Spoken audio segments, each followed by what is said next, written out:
59வது ஸ்லோகம். விஷயா விநிவர்த்தந்தே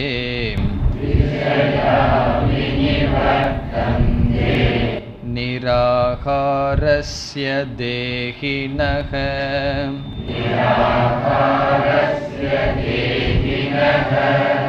ரசவர்ஜம் ரசோப்யஸ்ய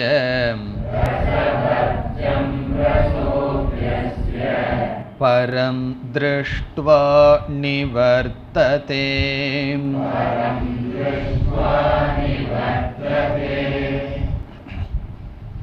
தமக என்கின்ற சாதனையை பகவான் பேசி வருகின்றார். தமக என்பது இந்திரிய கட்டுப்பாடு, இந்திரிய ஒழுக்கம். தமக என்ற சாதனையானது நிதித்தியாசனம் என்ற சாதனைக்கு அவசியம் என்பது பகவானுடைய கருத்து. ஞானத்தை ஞான நிஷ்டையாக மாற்ற வேண்டும் என்றால் ஞானத்தை நாம் தியானிக்க வேண்டும். அந்த ஞானத்தில் மனம் சில காலம் இருந்து பழக வேண்டும். அப்படி செய்கின்ற நிதித்தியாசனம் என்கின்ற சாதனைக்கு தமக என்பது அவசியம் என்று பார்த்தோம். பிறகு இந்த 59வது ஸ்லோகத்தில் இந்திரிய கட்டுப்பாடு ஆரம்பத்தில் செய்யப்பட்டால் உண்மையில் இந்திரியங்களுக்கும் விஷயங்களுக்கும் சம்பந்தம் அற்றுப்போய் விடுகிறதே தவிர அந்த விஷயங்களிலுள்ள பிரீதியானது, மோகமானது அற்றுப்போகவில்லை. நாம் எந்த பொருளை அனுபவிக்காமல் இருக்கின்றோமோ அந்த பொருள் மீதிருக்கின்ற சுக புத்தியானது அல்லது ரசமானது, விருப்பமானது போகவில்லை என்று பகவான் ஏற்றுக்கொள்கின்றார். ஆரம்பத்தில் இப்படிப்பட்ட மனநிலைதான் இருக்கும். அதைத்தான் கூறுகின்றார். விஷயாகா விநிவர்த்தந்தே. விஷயாகா என்றால் நாம் எதை அனுபவிக்க விரும்புகின்றோமோ அந்த பொருள்கள் மீதிருக்கின்ற சம்பந்தமானது விநிவர்த்தந்தே சென்று விடுகிறது. யாருக்கு? நிராகாரஸ்ய தேகினக, ஆகாரம் இல்லாத ஜீவாத்மாவுக்கு. சென்ற வகுப்புல பார்த்தோம், ஆகாரம் என்றால் என்ன ஆகாரம்? 5 இந்திரியங்கள் வழியாக மனதிற்கு கொடுக்கும் உணவு ஆகாரம். அப்படி 5 இந்திரியங்களை கட்டுப்படுத்தும் பொழுது அந்த ஜீவாத்மா நிராகாரமாக இருக்கின்றான். அவனுடைய மனதிற்கு ஆகாரம் இல்லை, பசியுடன் அவன் இருக்கின்றான். என்ன பசி? இந்திரியங்கள் வாயிலாக சுகத்தை அனுபவிக்க வேண்டும் என்கின்ற ஜீவாத்மாவுக்கு சுகம் இல்லாமல் இருக்கின்றான். விஷயத்தோடு அவன் சம்பந்தம் வைக்காமல் இருக்கின்றான். எப்படி விஷயங்கள் சென்று விடுகின்றன? ரசவர்ஜம் விநிவர்த்தந்தே. ரசவர்ஜம் என்றால் அந்த இந்திரிய விஷயத்தில் இருக்கின்ற ஆசை இருக்கின்றது. இந்திரிய விஷயத்தில் இருக்கின்ற மோகம் நீங்கவில்லை, ஆனால் அனுபவம் தான் நீக்கப்படுகின்றது. பிறகு பகவான் எப்படி முடிக்கின்றார்? அஸ்ய ரசக அபி பரம் திருஷ்டுவா நிவர்த்ததே. இந்திரிய விஷயங்கள் மீதிருக்கின்ற மோகம் கூட பரத்தை அறிந்து ஞானத்தை அடைந்தவுடன் சென்று விடுகிறது என்று பகவான் கூறுகின்றார். இந்த ஸ்லோகத்தினுடைய சாரமாக நாம் என்ன பார்த்தோம்? ஞானத்தை அடைவதற்கு முன் ஒருவன் தமக என்ற சாதனையை செய்யும் பொழுது அதனுடைய லட்சணம் எப்படி இருக்கும் என்றால், பொருளை அவன் அனுபவிக்கவில்லை, ஆனால் அந்த பொருளின் மீதுள்ள வேல்யூ அதை அவன் தியாகம் செய்யவில்லை. அவனுக்கு பொருள் அவன் பிரிக்கப்பட்டு விட்டது, ஆனால் அந்த பொருளின் மீதுள்ள மோகம் அவனுடைய புத்தியிலிருந்து போகவில்லை. ஆசை மனசுல இருக்கு, ஆனா அவனுக்கு அனுபவிக்கவில்லை. அவனே தேர்ந்தெடுத்திருக்கின்றான், நான் அனுபவிக்க மாட்டேன் என்று முடிவு செய்துள்ளான். ஆனால் அந்த பொருளின் மீதுள்ள ஆசை மனதில் இருக்கின்றது. பிறகு ஞான நிஷ்டை அடைந்தவனும் தமத்தை பின்பற்றுகின்றான். அவனுடைய நிலை என்ன? அவனும் பொருளை அனுபவிக்கவில்லை, ஆனால் மனதில் அந்த பொருளின் மீது ஆசை கிடையாது. இதை மேலோட்டமா பார்த்தா நமக்கு தெரியாது. ஒருவன் இந்த உலகத்தை அனுபவிக்காம குகையில் அமர்ந்திருக்கான்னு சொன்னா அவன் எப்படி அமர்ந்துள்ளான் நமக்கு தெரியாது. மனதுல இந்த உலகத்து மேல வேல்யூவை வச்சுட்டு விலகி போயிருக்கானா, அல்லது மனதிலையும் கூட இந்த உலகத்தை துறந்து அவன் சென்றுள்ளானா, அவனுக்கு மட்டும் தெரியும், அல்லது பகவானுக்கு தான் தெரியும். இந்த வெளி போக்காக பார்த்தால் ஞான நிஷ்டை அடைவதற்கு முன் செய்கின்ற தமமும் ஞானியினுடைய தமமும் ஒரே போல் இருக்கின்றது. ஆனால் வேறுபாடு என்ன? எதை அவன் பார்க்கவில்லையோ அதை அவன் மனதிலும் பார்க்கவில்லை. கண்ணில் பார்க்காத பொருளை மனதிலும் பார்க்கவில்லை, காதில் கேட்காத பொருளை, கேட்க விரும்பாத பொருளை மனதிலும் கேட்க விரும்பவில்லை. மனதுடன் சேர்ந்து அந்த பொருளை இயற்கையாக தன்னுடைய சுபாவமாக துறந்து விடுகின்றான் ஞான நிஷ்டை அடைந்தவன். அதற்கு முன் இருப்பவன் துரத்தல் என்பது முதல் படியில் தான் இருக்கின்றது. நம்ம என்னைக்குமே ஒன்றை விட்டு விடுதல், துறந்து விடுதல் என்பது உடனடியாக வராது, படிப்படியாகத்தான் வரும். என்ன சொல்லிடலாம், எல்லாத்தையும் ஒரே நேரத்தில் விட்டுட்டு போகணும்னு தோணுதுன்னு சொல்லலாமே தவிர அது முடியாது.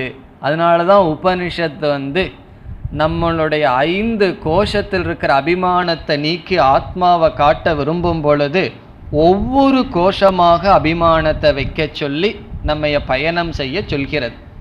எடுத்துடனே எல்லா கோஷத்திலையும் அபிமானம் வைக்காத, நீ ஆத்மானு புரிஞ்சுக்கன்னு சொல்லலாமே. அப்படி இல்லாமல் முதல்ல அன்னமய கோஷத்தில் அபிமானம் வச்சுக்கோ, அடுத்தது பிராணமய கோஷம், மனோமய கோஷம்னு படிப்படியாக நம்மை எடுத்துக்கொண்டு செல்கின்றது. காரணம் என்ன? துரத்தல் என்பது படிப்படியாகத்தான் வரும், அவ்வளவு சுலபமாக வராது. இப்போ ஆரம்ப காலத்தில் முதலில் இந்திரிய கட்டுப்பாடு செய்கின்றோம், ஆனாலும் அந்த ஆசை மனதில் இருக்கின்றது. பிறகு ஞானம் வந்தவுடன், ஞான நிஷ்டை அடைந்தவுடன் அந்த ஆசையும் நம்முடைய மனதிலிருந்து சென்றுவிடும். இப்போ ஞானியினுடைய லட்சணம் சாதகனுக்கு சாதனைன்னு பார்த்தமே, அது எப்படி? ஒரு ஞானி சுபாவமாக தமத்துடன் இருக்கின்றான், அஞ்ஞானி அதை முயற்சி செய்து அந்த சாதனையை அடைகின்றான். ஞானிக்கு மட்டும் எப்படி சுபாவமாக வந்ததுன்னா அவனும் அது முயற்சியில் அடைந்துள்ளான். இனி மீண்டும் தமத்தை பற்றியே பகவான் அடுத்த 2 ஸ்லோகங்களிலும் பேசுகின்றார். 60வது ஸ்லோகம்.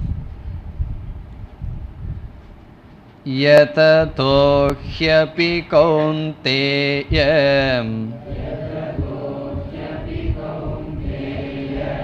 புருஷஸ்ய விபஸ்சிதஹ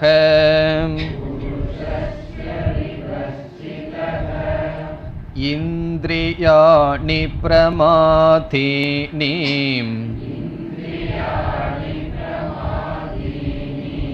ஹரந்தி பிரசபம் மனஹ.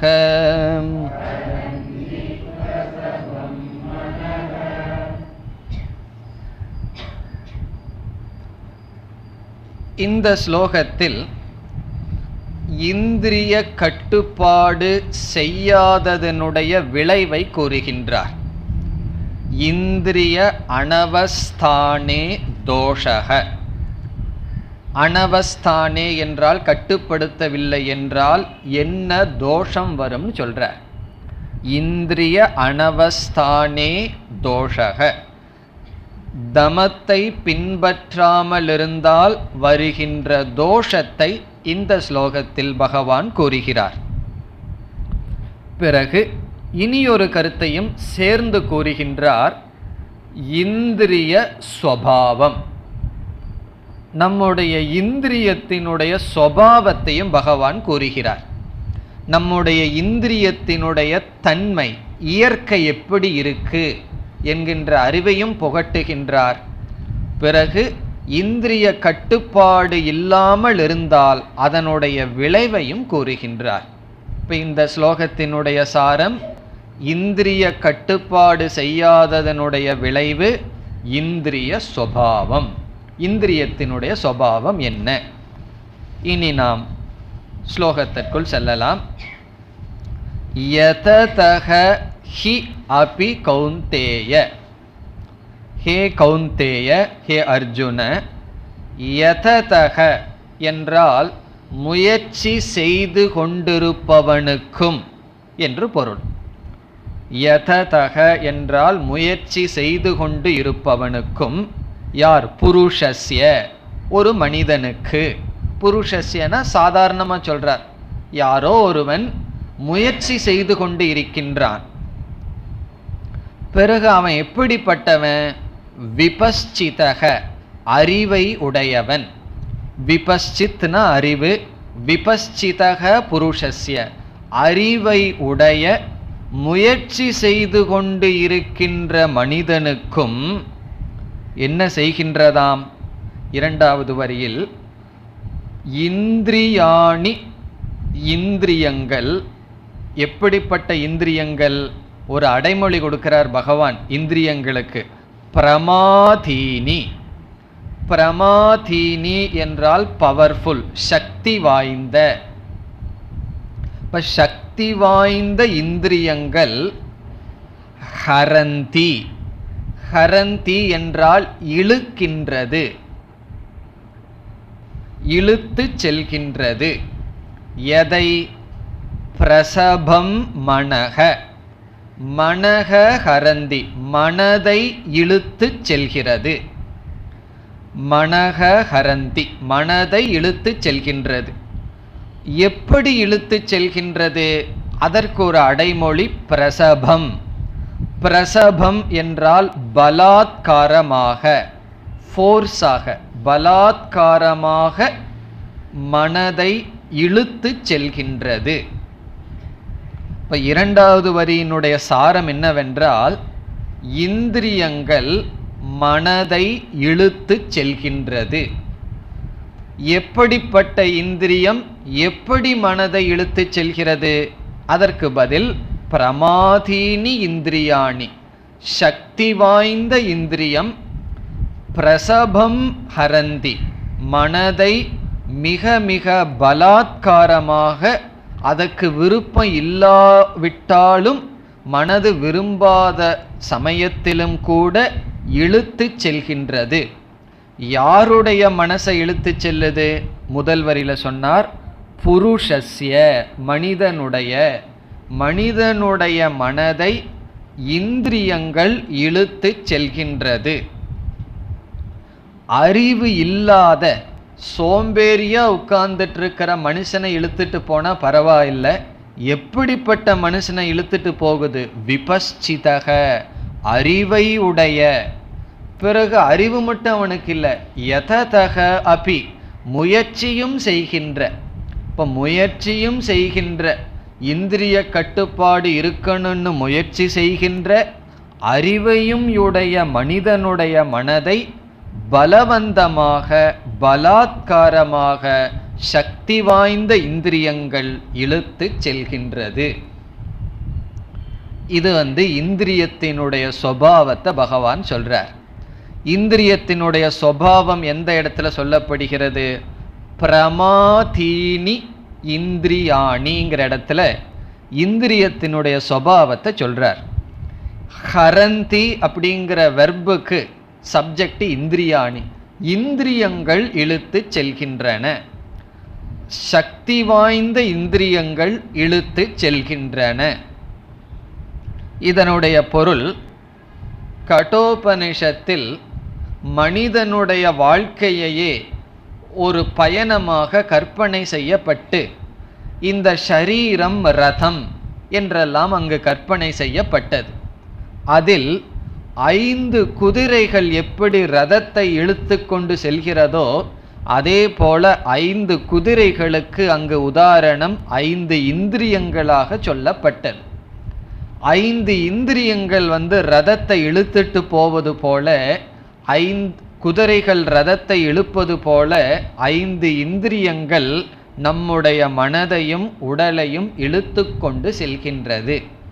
இதனுடைய அர்த்தம், ஒவ்வொரு இந்திரியத்திற்கும் சுபாவமாகவே விருப்பு வெறுப்பு இருக்கின்றது. இதை மீண்டும் பகவான் 3வது அத்தியாயத்தில் தெளிவாக சொல்ல போறார். அங்க நம்ம விசாரம் அதிகமாக செய்யலாம். இந்திரியத்திற்கே ராகத்வேஷம் இருக்கு. ஒவ்வொரு இந்திரியத்துக்கும் இயற்கையாக இருக்கின்றது. அந்த இந்திரியம் ஜடமாக இல்லாமல், எப்படி குதிரை ஜடமா இல்லை, அதற்குன்னு சுதந்திர சக்தி இருக்கோ அதே போல இந்திரியத்திற்கு சுதந்திரமாக செயல்படுகின்ற சக்தி இருக்கின்றது. ஆகவே அது என்ன செய்கின்றது? மனதை இழுத்து கொண்டு செல்கின்றது. அப்படிப்பட்ட சுபாவத்தை உடையது இந்திரியங்கள். இந்திரியங்கள்னு சொல்லிட்டு இருக்கோம். அந்த இந்திரியங்கள்னா என்னன்னு தெரியும் நினைக்கிறேன். என்ன இந்திரியங்கள்? மெய், வாய், கண், மூக்கு, செவி என்கின்ற 5 ஞானேந்திரியங்கள். அது இயற்கையாகவே நம்ம இழுத்து கொண்டு செல்கின்றது. இதை பார்க்க கூடாது அப்படின்னு நினைக்கிறோம், அதைத்தான் பார்க்குது. இதை கேட்க கூடாதுன்னு நினைப்போம், அதைத்தான் கேட்போம். இதை பேசக்கூடாதுன்னு பல முறை முடிவு பண்ணுவோம், கரெக்டாக அதை மட்டும் பேசுவோம். இப்போ நீங்கள் உள்ளே வரும் பொழுது போர்டில் ஒரு லைன் எழுதி இருக்குதுன்னு வச்சுக்கோமே, என்னென்னமோ எழுதி அதற்கு மேலே பெருசா இதை படிக்காதீர்கள் அப்படின்னு எழுதி இருக்குன்னு வச்சுக்கோமே, என்ன தோணும்? அதை படிக்காதீங்கன்னு பெருசா எழுதியிருக்கு, படிக்க வேண்டான்னு கிளாஸ் முழுவதும் அதை படிக்காம உட்கார்ந்துருக்க முடியுமோ? முடியாது. எதை படிக்க கூடாதுன்னு சொல்லுதோ அதை படித்து அதை தெரிஞ்சிடணும். எதை கேட்க கூடாதுன்னு சொல்கிறார்களோ அதை கேட்டறணும். காரணம் என்ன? கேட்கக்கூடாதுன்னு மனசு சொல்லுது. ஒருவர் வீட்டுக்கு வர்றார், அவர் லேட்டாக வர்றார். ஏன் லேட்டாக வந்தீங்கன்னு கேட்கக்கூடாதுன்னு லேட்டாக வர்றதுக்கு முன்னாடி வீட்டில் முடிவு பண்ணி வச்சாச்சு. நான் இதை பற்றி கேட்டால் தேவையில்லாத ஆர்கியூமெண்ட் வரும்னு முடிவு பண்ணி வச்சாச்சு. உள்ளே வந்த உடனே ஏன் லேட்டு, இவ்வளவு நேரம் என்ன பேசிடுறோம். காரணம் என்னன்னா, அதுதான் இந்திரியத்தினுடைய சுபாவம். எதெல்லாம் மனசு வேண்டான்னு முடிவு பண்ணி வைக்குதோ நம்மளுடைய மனசு தான், அதையே அது செய்யும். அதுதான் இந்திரியத்தினுடைய சுபாவம். என்னுடைய இந்திரியம்தான் அப்படி பண்ணுதான்னு நினைக்க வேண்டாம். எல்லாத்துடைய இந்திரியத்துக்கும் அதே கதி தான். அவரவர்களுக்கு சந்தர்ப்பம் கிடைக்கிற இடத்துல செய்வார்கள். ஆகவே எல்லாருடைய இந்திரியமும் இப்படித்தான் படைக்கப்பட்டுள்ளது. அதையும் கட்டோபனிஷத்துல சொல்லப்படுகிறது. பராஞ்சிகாணி வியத்ருணத் ஸ்வயம்பூஹு. ஸ்வயம்பூஹு ஈஸ்வரன் என்ன பண்ணாரா, நம்முடைய இந்திரியங்களை எல்லாம் வெளி விஷயத்தையே பார்க்கிற மாதிரி படைச்சு நம்ம எல்லாத்தையும் கொன்று விட்டார் அப்படின்னு உபனிஷத் சொல்லுது. பகவான் எல்லாம் என்ன பண்ணிட்டாரா, நம்ம பிறக்கும் பொழுதே நம்ம சாகடிச்சு பிறக்க வச்சுட்டார். எப்படின்னா, இந்திரியங்கள் உள் விஷயத்தை பார்க்காது வெளி விஷயத்தையே பார்க்கிற மாதிரி பகவான் படைத்துள்ளார் என்று சொல்லப்படுகிறது. அது இந்திரியத்தினுடைய சுபாவம். இதெல்லாம் நம்ம ஏன் தெரிஞ்சுக்கிறோன்னு சொன்னா, பகைவனுடைய இருப்பிடம், பகைவனுடைய சொரூபம், இதை தெரிஞ்சிட்டாவே பாதி வெற்றி நமக்கு வந்துடும். அதே போல இந்திரியங்கள் நமக்கு பகைவன்னு சொன்னா அதனுடைய தன்மையை நம்ம புரிஞ்சுக்கணும். அப்பதான் அதனுடைய போக்குல போய் அந்த இந்திரியத்தை நம்ம வசத்திற்கு கொண்டு வர முடியும். இப்ப இங்க பிரமாதீனி இந்திரியாணி ஹரந்தின்னு சொல்றார். இயற்கையாகவே நம்முடைய இந்திரியங்கள் அந்தந்த விஷயத்தில் இழுத்து செல்கின்றன. அது உணவு விஷயமா இருக்கலாம், பேச்சு விஷயமா இருக்கலாம், பார்க்கிற விஷயமா இருக்கலாம், கேட்கிற விஷயமா இருக்கலாம். இதுல எதுலேயுமே கட்டுப்பாடு இல்லாமல் சுதந்திரமாக இந்திரியங்கள் இழுத்து செல்கின்றது. அது இந்திரியத்தினுடைய சுபாவம். இது ஒரு கருத்து. அதுல பகவான் என்ன செய்கின்றார், முதல் வரியில விபஸ்சிதங்கிற ஒரு வார்த்தையை போடுறார். அறிவே இல்லாதவன் இப்படி வாழ்ந்தான்னு வச்சுக்குவோமே, நம்ம ஏதாவது சொல்லிடலாம், அவனுக்கு புத்தி இல்லை, அறிவில்லை, அதனால இப்படி பேசுறான், செயல்படுறான். விபஸ்சிதன்னு சொன்னா, இந்த சொல்ல நான் சொன்னா, இந்த வார்த்தையை பற்றி நான் விசாரம் செய்தால், அல்லது இதை பார்த்தால், இதை கேட்டால், இதை சுவைத்தால் இன்னென்ன தீங்கு வருங்கிற அறிவு நிச்சயமா இருக்கு. அதுல சந்தேகமே கிடையாது. டாக்டர் என்ன சொல்லிட்டு போயிருக்கார், என்ன பதார்த்த சாப்பிட வேண்டாம்னு சொல்லிட்டு போயிருக்கார். நல்லா தெரியும் சாப்பிடக்கூடாதுன்னு. இந்த கிளைமேட்டுக்கு வடை வீட்டில் செஞ்சு வச்சிருந்தா அதை தியாகம் பண்ண முடியுமா? மற்றவங்க சாப்பிட்றதையும் பார்த்துட்டு நம்ம பேசாமல் இருக்க முடியுமா? சரி 2 சாப்பிட்ருவோமே, பின்னாடி பார்த்துக்குவோம் அப்படின்னு சொல்லி தெரியும். சாப்பிட்றதுக்கு முன்னாடி சாப்பிடக்கூடாதுன்னு தெரியும், தெரியாமல் இல்லை. இப்போ எல்லாமே தெரிந்தும் அப்படிங்கிற வார்த்தையும் பகவான் பயன்படுத்துகின்றார். அதான் விபஸ்சிதக. இப்போ இந்த இடத்துல அறிவு நமக்கு பயன் இல்லை என்பதை பகவான் காட்டுறார். சும்மா இன்ஃபர்மேஷன் புஸ்தகத்தில் படித்து வச்சுட்டா அது பயன்படாது. விபஸ்சிதக என்றால் அறிவு இருந்த போதிலும். என்ன அறிவு? விஷய தோஷ தர்ஷனவதக அப்படின்னு அர்த்தம். விஷயத்தினுடைய தோஷங்களை பார்ப்பவனும் கூட அவன் நல்லா சொல்லுவான், இப்படியெல்லாம் விளைவு வரும்னு சொல்லி. எந்த டாக்டருக்கு தெரியாது சிகரெட் எப்படியெல்லாம் உடம்ப பாதிக்கும்னு? எல்லா டாக்டருக்கும் தெரியும். ஆனால் அவர் என்ன பண்றார், பல டாக்டர் ஊதிட்டே பிரிஸ்கிரிப்ஷன் எழுதுறார்கள். காரணம் என்ன? அவருக்கு நல்லா தெரியும், நமக்கு விட நல்லா தெரியும் எப்படியெல்லாம் இது பாதிக்கும்னு சொல்லி. இப்போ அறிவு இல்லாமல் அல்ல, விபஸ்சிதக இந்திரிய தோஷத்தை அறிபவர்களும் கூட. இப்போ அறிவு நமக்கு இருக்கு, ஆனாலும் அந்த அறிவுக்கு மேல இந்திரியத்திற்கு சக்தி இருக்கின்றது. அதனால வெறும் புஸ்தகத்தை படித்த பண்டிதன் மட்டும் ஞானியோ ஞான நிஷ்டையோ அடைய முடியாது. அதற்கு மேல ஒரு தனி முயற்சி நமக்கு தேவை. இப்படி சொன்ன உடனே என்ன நமக்கு தெரிகின்றது? இப்போ அறிவு மட்டும் இருந்தா போதாது, முயற்சியும் பண்ணணுமேனா. பகவான் எப்படி ஆரம்பிச்சிருக்கார்? யததக அபி, முயற்சி செய்பவன் கூட. அதையும் வேற பகவான் சொல்லிட்டார். முயற்சி செய்தாலும் அது நம்மை எடுத்துக்கொண்டு செல்கின்றது. இப்போ இதை கேட்ட என்ன செய்ய தோணும்? முயற்சி செய்தாலும் அது நம்மளை எடுத்துட்டு தான் போகும். அறிவு இருந்தாலும் நம்ம இந்திரியங்கள் எடுத்துட்டு தான் போகும். அப்போ பேசாம போகாத வழியில போக விட்டுற வேண்டியது தானே, அப்படித்தான் நமக்கு தோன்றும். ஆனால் பல முறை முயற்சி செய்து பிறகு இது அடையப்படும். இது பகவான் சாவதான் அப்படிங்கிறார், எச்சரிக்கை கொடுக்கிறார். இந்த எலக்ட்ரிசிட்டி இதுல எல்லாம் ஒரு அபாயம்னு போர்டு போட்டிருக்குமே, அப்படி ஒரு எச்சரிக்கை கொடுக்கிறார். என்ன எச்சரிக்கைனா, இந்திரிய கட்டுப்பாடு செய்ய ஆரம்பிச்ச அப்படின்னு சொன்னா, ஒரு இந்திரியத்தை கட்டுப்படுத்தினா இனி ஒரு இந்திரியத்தை அது அப்படியே பிச்சுட்டு போயிட்டு இருக்கும். அது கடினம்தான். அதை பார்த்து கைவிட்டு விடாதே, அதிகமாக முயற்சி செய் என்பது பொருள். இப்போ முயற்சி செய்பவனுக்கும் கூட இந்த கதின்னு சொன்னா, முயற்சி செய்யாதவனுடைய கதி என்ன ஆகும்? அது அதோகதி தான். இப்போ முயற்சி செய்பவனுக்கே இந்த கஷ்டம்னா என்ன செய்யணும்னா, அதிக முயற்சி செய்ய வேண்டும் என்பது பொருள். அது ஒரு கருத்து. இனி ஒரு கருத்து, பல முறை தோல்விகளை சந்திப்போம். நம்ம இதெல்லாம் சாப்பிடக்கூடாதுன்னு முடிவு பண்ணிட்டு அப்போ போய் அதையே சாப்பிட்டு வருவோம். இன்னைக்கு 3 இட்லிக்கு மேலே சாப்பிடக்கூடாதுன்னு பிளேட் லுக்கா இருந்து 7வது இட்லியில எந்திரிச்சு வருவோம். அதுக்கப்புறம் அதுக்கு அடுத்த நாளும் அதே கதி தான். இப்படி பல நாட்கள் தோல்வியை அடைவோம். அப்ப மனசை தளர விடக்கூடாது. அது இப்படித்தான் இந்திரியத்தினுடைய சுபாவம். கொஞ்சம் கஷ்டப்பட்டு தான் இது நம்ம கைக்குள்ள கொண்டு வர முடியும்னு சொல்லி கொஞ்சம் கடினத்துடன் தோல்வி வந்தாலும் தோல்வி மேல் தோல்வியை சந்தித்து பிறகு மெதுவாகத்தான் இந்திரியங்களை மனதினுடைய கட்டுக்குள் கொண்டு வர முடியும். இப்ப 2 அடைமொழி சொல்லியிருக்கார்.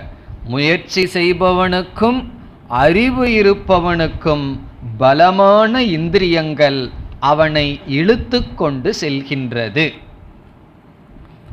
இது ஒரு கருத்து. இது என்ன கருத்து? இந்திரியத்தினுடைய சுபாவம்.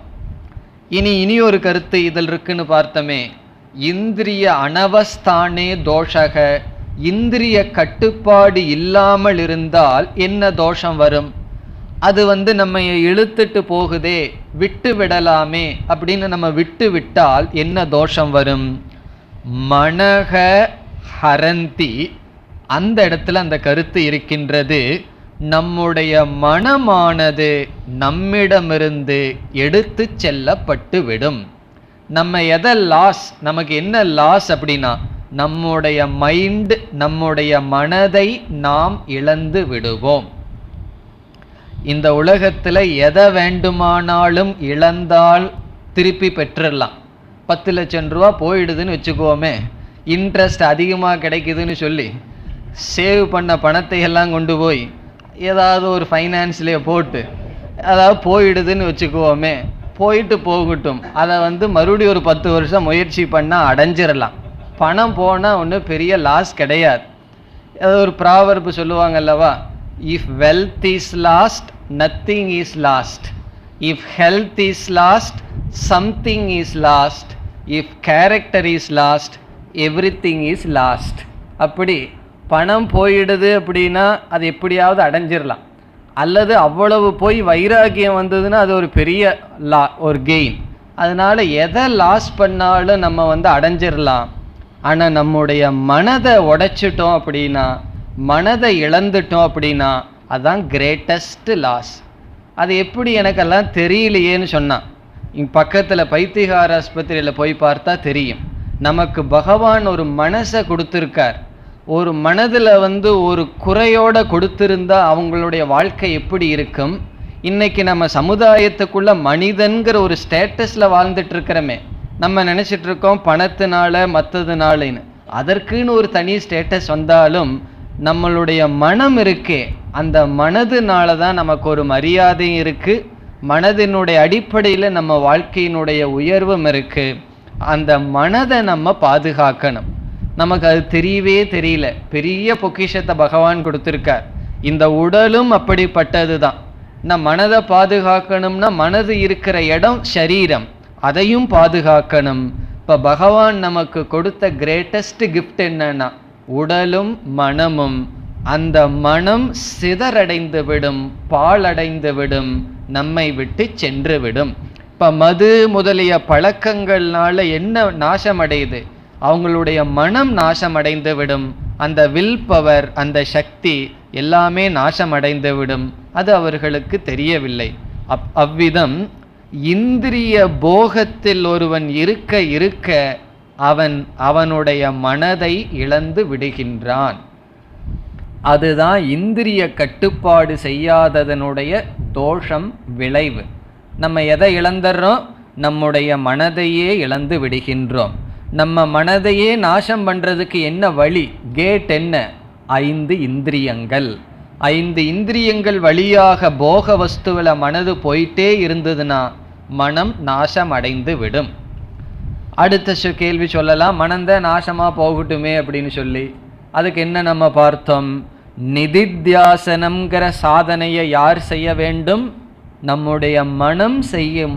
இப்போ நிதித்தியாசனத்தை மனது செய்யணும்னா மனம் பாதுகாப்புடன் சக்தி வாய்ந்ததாக நம்மிடம் இருக்க வேண்டும்.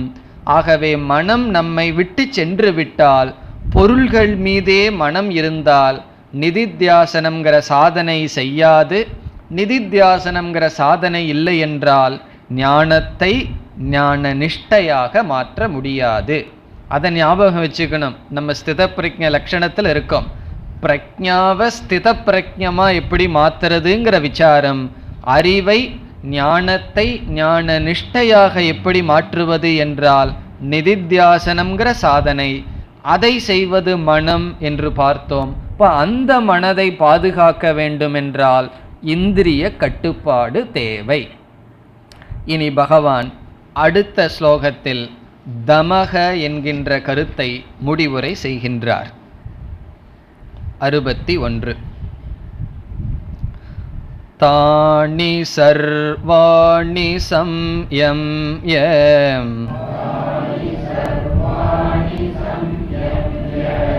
யுக்த ஆசீத மத்பரஹ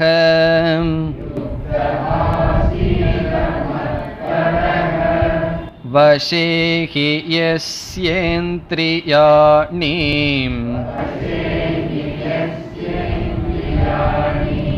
தஸ்ய பிரக்ஞா பிரதிஷ்டிதா.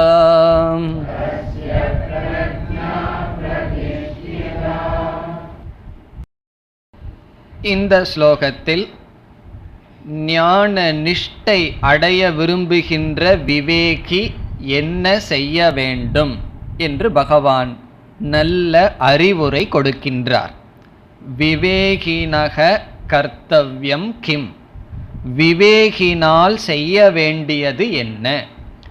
ஞானத்தை அடைந்தவன் ஞான நிஷ்டையை அடைவதற்காக முயற்சி செய்து கொண்டு இருப்பவன் தானி சர்வாணி சம்யம்ய, தானி இந்திரியாணி சர்வாணி, தானி என்றால் அவைகள், சர்வாணி என்றால் எல்லா இந்திரியங்களை சம்யம்ய அடக்கி ஒரு கட்டுக்குள் கொண்டு வந்து, இது தமக என்ற சாதனையை குறிக்கின்றது. காலப்போக்கில் முயற்சியுடன் தளராத மனதுடன் முயற்சி செய்து இந்திரியங்களை தன்னுடைய வசத்திற்குள் கொண்டு வர வேண்டும். அதை முதல்ல செய்யணும். அடுத்ததாக என்ன செய்ய வேண்டும்?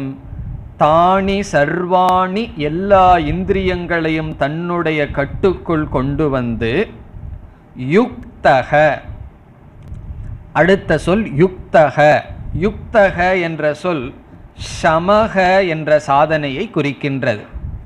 மனக்கட்டுப்பாட்டுடன் இருப்பவனாக. யுக்தக என்றால் பொருந்திய மனதை உடையவன் அல்லது மனக்கட்டுப்பாடுடன் இருப்பவனாக. அதை நம்ம அடுத்த ஸ்லோகத்திலிருந்து பார்க்க போறோம். நிதித்தியாசனம்ங்கிற சாதனைக்கு உதவி செய்வதாக 2 சாதனையை பகவான் அறிமுகப்படுத்தினார்னு விசாரத்தை ஆரம்பித்தோம். அதில் தமக முடியப்படுகிறது. சமக என்பதை அடுத்த ஸ்லோகத்திலிருந்து பார்ப்போம். அதை இங்கு பகவான் கூறுகின்றார். யுக்தக, மனதை கட்டுப்படுத்தியவனாக, ஆசீத, அமர்ந்திருக்க வேண்டும். ஆசீத என்றால் ரிமைன், அமர்ந்திருக்க வேண்டும். நிதித்தியாசனத்தில் அமர்ந்திருக்க வேண்டும். அந்த நிதித்தியாசனத்துக்கான விஷயம் என்ன? எதை மனதில் வைத்து அமர்ந்திருக்க வேண்டும்? இப்போ இந்திரியங்களையெல்லாம் தேவையற்ற விஷயங்களிலிருந்து விலக்கி கொண்டான், மனதையும் தேவையற்ற சங்கல்பங்களிலிருந்து விலக்கி கொண்டு அவன் அவனிடத்தில் அமர்ந்திருக்கின்றான். அப்பொழுது மனம் எதில் குறியாக, எதை பரமாக கொண்டிருக்க வேண்டும்? பரம் என்றால் கோல், முக்கியமாக கொண்டிருக்க வேண்டும். பகவான் சொல்றார் மத் பரக. மத் என்றால் என்னை, என்னை பரமாக மனதில் கொண்டிருக்க வேண்டும். மத் பரக. இந்த மத் பரக என்ற சொல் நிதித்தியாசனத்தை குறிக்கின்றது. நிதித்தியாசனத்துக்குரிய விஷயம் பகவானுடைய தத்துவம், சொரூபத்தை மனதில் கொண்டு. மத் பரக சன் ஆசீத, என்னை பரமாக கொண்டு மனதை கட்டுப்படுத்தி இந்திரியங்களை கட்டுப்படுத்தி அமர்ந்திருக்க வேண்டும். இதுதான் பகவான் கொடுக்கின்ற அறிவுரை. இந்த 3 சாதனையையும் முதல் வரியில சொல்லிட்டார். இதுதான் ஆரம்பத்திலிருந்து 68வது ஸ்லோகம் வரைக்கும் நம்ம என்ன பார்த்தோம்? நிதித்தியாசனம்ங்கிற சாதனை, அதுதான் மருந்து. அதற்கு பத்தியமாக 2 சாதனை, சமக தமக. இந்த பகுதியில் 3 சாதனை, சமக தமக நிதித்தியாசனம். அந்த 3ஐயும் ஒரே வரியில பகவான் சொல்லிட்டார். தானி சர்வாணி சம்யம்ய, எல்லா இந்திரியங்களையும் ஒடுக்கி மனதை கட்டுப்படுத்தி என்னையே குறியாக கொண்டு அமர்ந்திருக்க வேண்டும். பிறகு இரண்டாவது வரியில் கூறுகின்றார், வசேஹி யஸ்ய இந்திரியாணி, யஸ்ய எவனுடைய இந்திரியாணி இந்திரியங்கள் வசே வசத்தில் இருக்கின்றதோ, வசே வர்த்தந்தே எவருடைய இந்திரியங்கள் வசத்தில் இருக்கின்றதோ அவங்களுக்கு என்ன ஆகும்?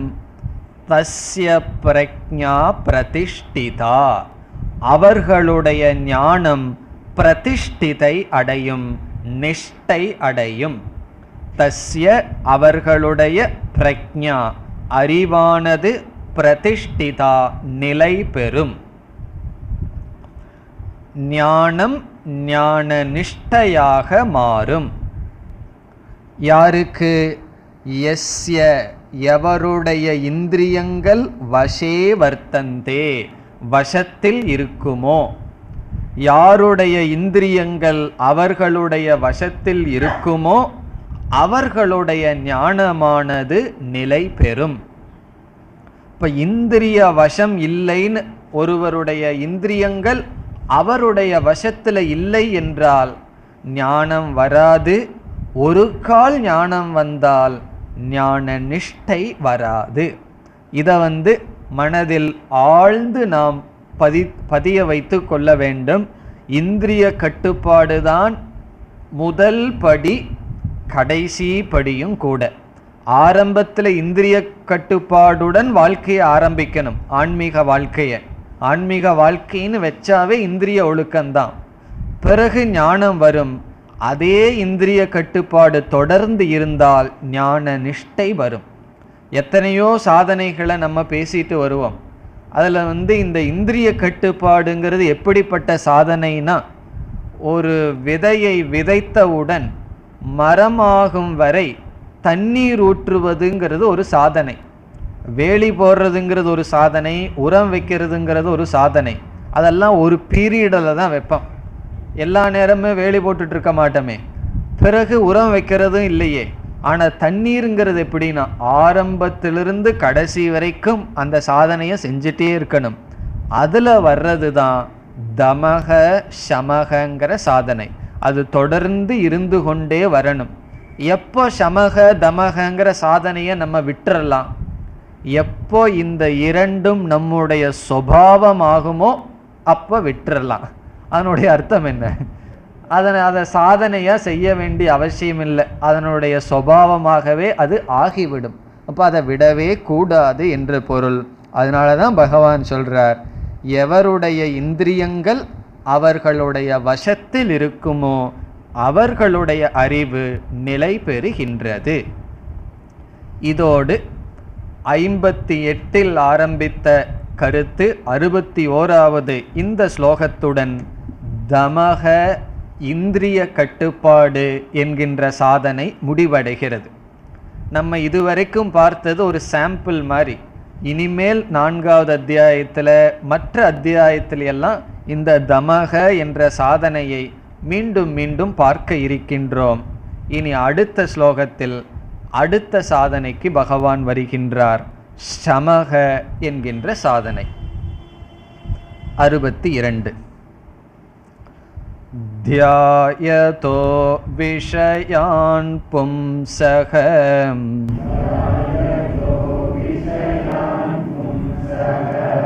சங்கஸ்தேஷுபஜாயதே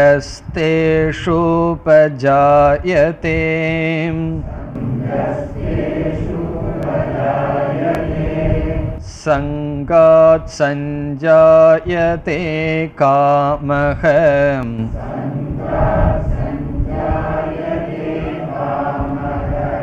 காமாத் க்ரோதோபிஜாயதே.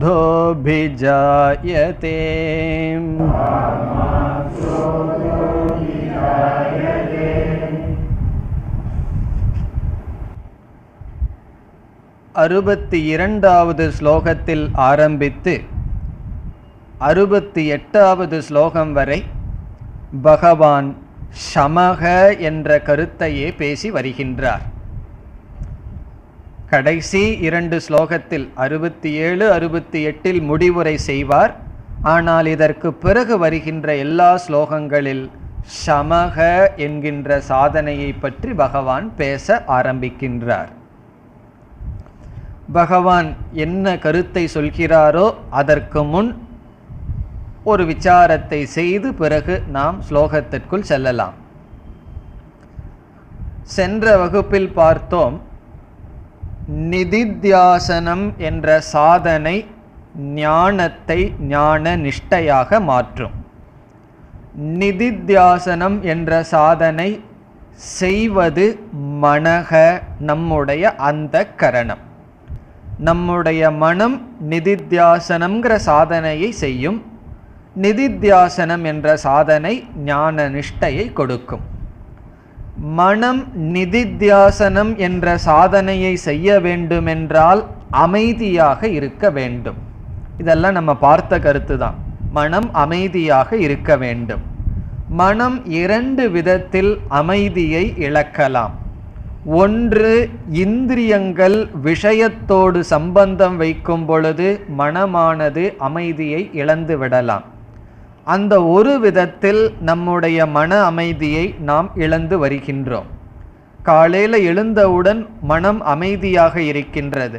டிரான்சாக்ஷன் விவகாரம் வர வர தேவையற்ற சொற்கள் பேசியோ கேட்டோ மன அமைதியை இழக்கின்றோம். இப்போ இதிலிருந்து என்ன தெரிகின்றது? மனம் தன்னுடைய அமைதியை இழப்பதற்கு காரணம் வெளி விஷயத்தோடு வருகின்ற சம்பந்தம். ஒரு கால் நாம் தியானத்தில் அமரும் பொழுது எந்த வெளி விஷயத்தோடு சம்பந்தமும் வைக்கவில்லை. அப்ப என்ன ஆகின்றது? இந்திரியங்கள் வழியாக மனதானது தன்னுடைய அமைதியை இழப்பதற்கு வாய்ப்பில்லாமல் போகின்றது. ஆனால் நம்முடைய அனுபவத்தில் என்ன பார்க்கின்றோம்? அப்பொழுதும் மனதானது அமைதியாக இல்லை. அதற்கு என்ன காரணம் என்னவென்றால், அந்த நேரத்தில் அப்பொழுது இருக்கின்ற பிரசன்ட், அப்பொழுது இருக்கின்ற விஷயங்களோடு சம்பந்தம் வைத்து மனம் அமைதியை இழக்கவில்லை என்றாலும், மனமானது கடந்த காலத்தில் நடந்த அனுபவங்களை எடுத்துக்கொண்டு எதிர்காலத்தில் நடக்கப் போகின்ற விஷயங்களை திட்டம் செய்து கொண்டு அமைதியை இழக்கலாம். இப்போ மனமானது தன்னுடைய அமைதியை இழப்பதற்கு 2 ஷோர்ஸ். ஒன்று இந்திரியங்கள். அதை தமக என்ற சாதனையில் சரி பண்ணிட்டோம் அப்படின்னா மனம் சுயமாகவே அமைதியை இழந்து விடலாம். இப்போ இந்திரியங்கள் இருந்தால் தான் மனசு அமைதியை இழக்கணுங்கிற அவசியம் இல்லை. அது இருந்தால் மன அமைதியை இழப்பதற்கு அது ஒரு காரணம். ஒரு கால் நம்முடைய இந்திரியத்தின் வழியாக மன அமைதியை இழக்காமல் பாதுகாத்தாலும் மனம் சுயமாக அமைதியை இழக்கலாம். எப்படின்னா, நம்முடைய மனசை பார்த்தோம் அப்படின்னா ஒன்றா அது பாஸ்டில் இருக்கும், இல்லை ஃப்யூச்சரில் இருக்கும். ப்ரெசண்ட்லேயே மனசு இருக்கார். கடந்த காலத்தில் இருக்கும் அல்லது எதிர்காலத்தில் இருக்கும். இப்போ நம்ம சாப்பிட்ருக்கோம் அப்படின்னா நேற்று வச்ச குழம்பு நல்லா இருந்ததுன்னு சொல்லிகிட்டு இருப்போம், நாளைக்கு அதை பண்ணுன்னு சொல்லிகிட்டு இருப்போம். இப்போ இருக்கிறத ரசித்து சாப்பிடவே மாட்டோம். ஒரு உதாரணம். அதுபோல் எதை நம்ம பண்ணிகிட்டு இருக்கிறோமோ அப்போ மனசு அதில் இருக்கார். அதற்கு முன் நடந்தது நடக்க போகிறது. இப்போ மனது இறந்த காலத்தில் உள்ள விஷயங்களை எடுத்துக்கொண்டும் எதிர்காலத்தை சந்திக்க போகிற விஷயத்தை எடுத்துக்கொண்டும் சுயமாக அமைதியை இழக்கலாம். அப்படி இழக்காமல் பார்த்து கொள்வது சமக என்கின்ற சாதனை. இப்போ மனதை அமைதியை இழக்கிறதுக்கு 2 காரணம். ஒன்று, வெளி விஷயத்திலிருந்து இந்திரியங்கள் மூலியமா அதை தடுப்பது தமக.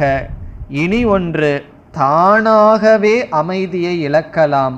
கடந்த கால எதிர்கால சங்கல்பத்தினால் அதிலிருந்து காப்பாற்றுவது சமக என்கின்ற சாதனை. அதிலிருந்து எப்படி மனசை காப்பாற்றுவது என்றால், மனமானது அந்த கரணம்னு நம்ம சொல்றோம். அதில் மெம்மரி, சித்தம் என்கின்ற ஒரு அம்சமானது இருக்கின்றது. நாம் அனுபவித்த பல அனுபவங்கள் அதில் பதிவாகி இருக்கின்றன. அந்த பதிவுகளை மனமானது எடுத்துக்கொண்டு சங்கல்பம் செய்து செய்து நடந்த முடிந்த விஷயத்தை அது எடுத்துக்கொண்டு என்ன செய்யலாம், தேவையற்ற குழப்பங்களை உருவாக்கி அல்லது அமைதியை இழக்கலாம். அதே போல எத்தனையோ பொறுப்புகள் நமக்கு இருக்கும். சாக போற வரைக்கும் பொறுப்பு இல்லாம யாராலே இருக்க முடியாது.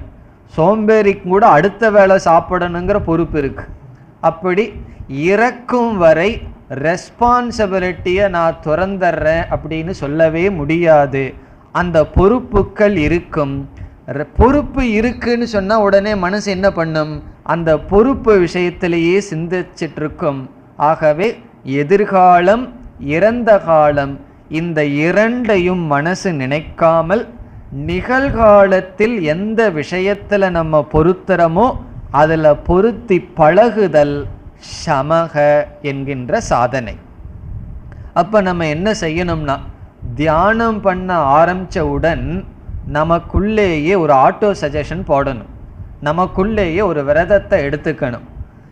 இதுவரைக்கும் நடந்த நிகழ்ச்சிகளை நான் நினைக்க மாட்டேன், இனிமேல் நடக்க போற நிகழ்ச்சிகளையும் நான் நினைக்க மாட்டேன்.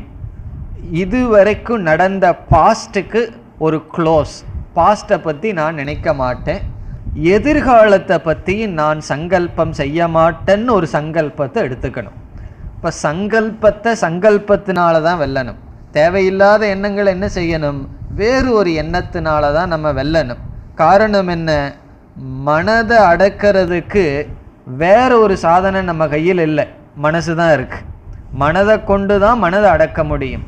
அப்போ என்ன செய்யணும்னா, மனதுக்குள்ளேயே நாம் சற்று பிரிந்து இப்படிப்பட்ட சங்கல்பத்தை எல்லாம் எடுத்துட்டு நான் எதையும் எண்ண மாட்டேன் என்ற ஒரு நிச்சயத்தை செய்து அபியாசத்தினால் மனதை அமைதிப்படுத்த வேண்டும்.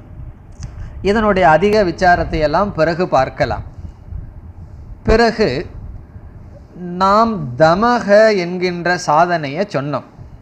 அதனுடைய அர்த்தம் என்ன, தேவையற்ற மனதிற்கு மோகத்தை உண்டு செய்கின்ற விஷயங்களை பார்க்காமல் இருத்தல், மனதிற்கு அமைதியை குலைக்கின்ற விஷயத்தை கேட்காமல் இருத்தல் என்ற சாதனையை தமகன்னு பார்த்தோம். தமகன்னு சொன்னா பார்க்காமையே இருத்தல், பேசாமையே இருத்தல், கேட்காமையே இருத்தல் அர்த்தம் அல்ல. எந்த விஷயங்களை பார்க்கக்கூடாதோ கேட்கக்கூடாதோ அதிலிருந்து விலகி இருத்தல். ஆனால் விவகாரத்திற்காக இந்திரியத்தை பயன்படுத்தணும்னு பார்த்தோம். இதில் என்ன ப்ராக்டிக்கலாக அனுபவ ரீதியாக என்ன நடக்கும்னு சொன்னால், நம்ம விவகாரத்துக்காகத்தான் சிலதை பார்த்துருப்போம், டிரான்சாக்ஷனுக்காகத்தான் சிலதை பேசியிருப்போம், சிலதை கேட்டிருப்போம். ஆனால் நம்முடைய சுதந்திரத்தை மீறி தேவையில்லாத விஷயங்கள் நம்முடைய மனதில் விழுகும். நமக்கு பேச்சில் கட்டுப்பாடு இருக்கு ஓரளவுக்கு, அல்லது ஒன்றை பார்க்க விரும்பலை அப்படின்னா கண்ணை மூடிக்கலாம். நம்ம இங்கே அமர்ந்திருக்கோம், தேவையற்ற விஷயங்களை கேட்க விரும்பலை, ஆனால் லவுடு ஸ்பீக்கரில் ஒரு சினிமா பாட்டு ஓடுதுன்னு வச்சுக்கோமே, காதலி பஞ்சை வச்சுக்க முடியுமா? இப்போ யாராவது பெல் அடித்தாலும் கூட நமக்கு தெரியாது. இப்போ ஒரு பாட்டை நம்ம கேட்க விரும்பலை தான், ஆனால் அது காதில் விழுகும்.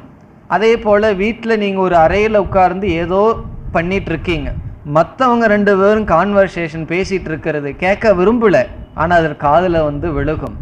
இவ்விதம் உலக வாழ்க்கை வாழ்ந்து கொண்டு இருக்கும் பொழுது தமகங்கிற சாதனையை நாம் முழுமையாக பின்பற்ற முடியாது. அதுதான் ப்ராக்டிக்கலாக நடக்கிறது. தேவையில்லாத விஷயங்கள் கண்ணு வழியாக போகும், காது வழியாக போகும். இவ்விதம் இந்திரியங்கள் வழியாக நாம் விரும்பாத விஷயங்கள், தவிர்க்க முடியாத விஷயங்கள், மூலியமாக தவிர்க்க முடியாமல் சில சூழ்நிலைகள் நமக்கு வரும். அந்த சூழ்நிலை வந்ததற்கு பிறகு என்ன ஆகும்னா, மனதிற்கு தேவையற்ற விஷயம் போயாச்சு. அதை நம்ம போகணும்னு முயற்சி செய்து மனதுக்கு கொடுக்கல, சூழ்நிலையினால மனதிற்கு தேவையற்ற விஷயம் சென்று விட்டது. அப்ப என்ன செய்ய வேண்டும் என்றால், இந்திரியத்தினுடைய நிலையில கட்டுப்பாடு நமக்கு இல்லை என்றால், மனது நிலையில் கட்டுப்பாடு இருந்தால் நாம் பாதுகாக்கப்படுகின்றோம். அது ஒரு உதாரணம் சொல்லுவார்கள் கிராமத்தில். ஒரு மாட்டை பிடிக்கிறதுக்கு தும்ப விட்டுட்டு வாழை பிடிக்கிறது போல, இந்திரியத்தின் வழியாகவே சில விஷயத்தை அரெஸ்ட் பண்ணிட்டா நல்லது. பண்ண முடியல அப்படிங்கும்போது என்ன பண்ணணும்னா, மனதில் அதை அரெஸ்ட் பண்ணணும். அதனுடைய அர்த்தம் என்னன்னா, அது வெறும் பொருளாகத்தான் விழுக வேண்டுமே தவிர அந்த பொருள் மனதிற்குள் சென்று மோகத்தையோ அல்லது மன அமைதியையோ கொடுக்க கூடாது. எப்படி ஒரு பொருள் மன அமைதியை கொடுக்கும் என்றால், எந்த ஒரு பொருளை முதல் பார்த்தவுடன் அது மோகத்தையும் கொடுக்காது, மன அமைதியையும் அது கெடுக்காது. பிறகு என்ன ஆகும்னா, ஒரு பொருளை பார்த்து அந்த பொருளை பற்றி மனம் சங்கல்பம் செய்யத்தான் மனதானது அந்த பொருள் மீது பற்றை அது உருவாக்கும். இதை இங்க பகவான் என்ன சொல்றார், விஷய தியானம் என்று சொல்றார். தியாயதோ விஷயான் பும்சக, விஷயான் தியாயதகன்னு சொல்லி ஆரம்பிக்கிறார். இதனுடைய அர்த்தம், தேவையற்ற விஷயங்கள் மனசுல விழுந்தாச்சு, விழுந்தவுடன் அது மனதில் விழுந்தாச்சு, அவ்வளவுதான். அதற்கு மேல இரண்டாவது எண்ணம் அந்த விஷயத்தை பத்தி இல்லை அப்படின்னா அந்த விஷயம் நம்ம ஒன்றும் செஞ்சிடாது. ஆனா மீண்டும் அந்த விஷயத்தை மனசு சிந்திக்க என்ன ஆகும்னா, பகவான் படிப்படியாக சொல்ல போறார். இப்படி செய்தால் இது வரும், இப்படி ஆனால் இந்த நிலை வரும்னு கடைசியில அந்த மனிதன் இழந்து விடுகின்றான் தன்னையே. புத்தி நாசக, அது வரைக்கும் படிப்படியாக பகவான் சொல்லிட்டு போறார். இப்ப இது எந்த இடத்துல பகவான் சமத்தை பத்தி பேசுகின்றார்? இந்திரியங்களை முழுமையாக நாம் கட்டுப்படுத்த முடியாது என்றால், விவகாரத்துக்காக இந்திரியத்தை பயன்படுத்தும் பொழுதும் நமக்கு தேவையற்ற விஷயங்கள் நம்மை அறியாமல் உள்ளே செல்லும். அப்பொழுது கவனமாக இல்லாமல் அந்த விஷயங்களை நாம் மனதில் தியானம் செய்து கொண்டு வந்தால், அந்த வெளி விஷயங்களை வெளியேயே வைக்காம அந்த வெளி விஷயத்தை மனதுக்குள் வைத்து கொண்டு இருந்தால், நம்ம வெளி விஷயத்தை எல்லாம் மனசுல கேரி பண்ணிட்டு இருக்கோம்.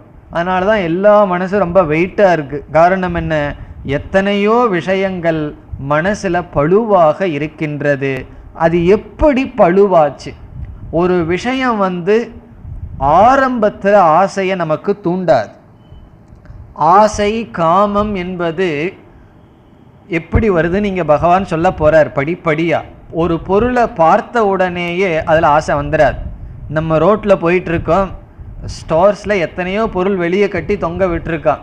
நம்ம அப்படியே கார்லேயோ பஸ்லேயோ போயிட்டுருக்கோம். பார்க்க பார்க்க ஆசை வராது. அது எல்லாம் ரெஜிஸ்டர் பண்ணிவிட்டு வீட்டுக்கு வந்துடுவோம். அதெல்லாம் கலெக்ட் பண்ணிவிட்டு வீட்டுக்கு பிறகு அது ஒரு பொருளை பற்றி நினைக்க ஆரம்பிச்சிடுவோம். அது நம்ம வீட்டில் இருந்தால் நல்லா இருக்குமே, ரெண்டாவது எண்ணம், மூன்றாவது எண்ணம் என்று விஷய தியானம். இங்கே நிதித்தியாசனத்தில் பகவானை தியானம் பண்ணணும். இங்கே பகவான் என்ன சொல்றார்? விஷயங்களை தியானம் செய்தால் அதனுடைய விளைவாக மனம் அமைதியை இழந்து மனம் நாசத்தை அடையும்னு சொல்றார். அப்படி பாதுகாப்பது சமம். அப்படி விஷய தியானம் செய்யாமல் தேவையற்ற விஷயங்கள் மனதிற்குள் விழுந்தாலும் பிறகு மனதை பாதுகாக்கின்ற சாதனைக்கு சமக என்று இங்கு பகவான் கூறுகின்றார். இந்த 2 ஸ்லோகத்தில் 62, 63 இந்த 2 ஸ்லோகத்தில் என்ன சொல்றார்?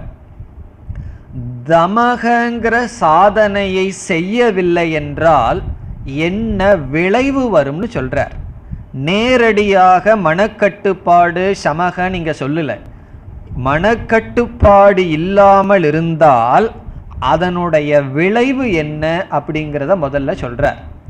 என்ன விளைவு வரும்? இப்ப மன நிகிரக விஹீனஸ்ய, மன நிகிரகம் இல்லாதவனுக்கு அனர்த்த பலம், எப்படிப்பட்ட அனர்த்தமான பலம் வரும் என்பதை பகவான் காட்டுகின்றார். அது எப்படி காட்டுகின்றார்? படிப்படியாக காட்டுகின்றார். எப்படி படிப்படியாக காட்டப் போகிறார்? முதலில் விஷயங்கள் உள்ளே செல்கின்றது, சென்றவுடன் அது நம்மை பந்தப்படுத்தாது. என்ன பார்க்கிற பொருளெல்லாம் நம்ம பந்தப்படுத்தணும்னா என்ன ஆகிறது? எத்தனையோ பொருளை பார்க்கிறோம், எந்த பொருளும் பந்தப்படுத்தவில்லை. பிறகு எந்த பொருள் நம்மை பந்தப்படுத்தும்? பார்த்த பொருள் உள்ளே அசை போடுதல் அப்படின்னு ஒன்று இருக்கு. அதைத்தான் இங்க பகவான் தியானம்ங்கிறார். அந்த விஷயத்தை தியானம் செய்கின்றான். அந்த விஷயத்தை தியானம் செய்தவுடன், அந்த விஷயத்தையே நினைத்தவுடன் அந்த விஷயத்தில் சங்கம் வருகின்றது. சங்கம்னா ஒரு விதமான பற்று. அதை தொடர்ந்து காமம் வருகின்றது. அதை தொடர்ந்து குரோதம், குரோதத்தை தொடர்ந்து மோகம், மோகத்தை தொடர்ந்து ஸ்மிருதி நாசக, நம்ம படிச்சு வச்சதெல்லாம் நாசமாகின்றது. அதை தொடர்ந்து புத்தி நாசக, புத்தி நாசாத் பிரணஷ்யதி அப்படின்னு இந்த 2 ஸ்லோகத்துல அழகா சைக்காலஜி பகவான் பேசுறார். எப்படி என்ன ப்ராசஸ்ல ஒருவன் இழந்து வருகின்றான் தன்னுடைய மனதை, அதை படிப்படியாக கூறுகின்றார். அதை அடுத்த வகுப்பில் பார்ப்போம். ஓம் பூர்ணமத பூர்ணமிதம் பூர்ணாத் பூர்ணமுதச்யதே பூர்ணஸ்ய பூர்ணமாதாய பூர்ணமேவாவசிஷ்யதே. ஓம் சாந்தி சாந்தி சாந்தி.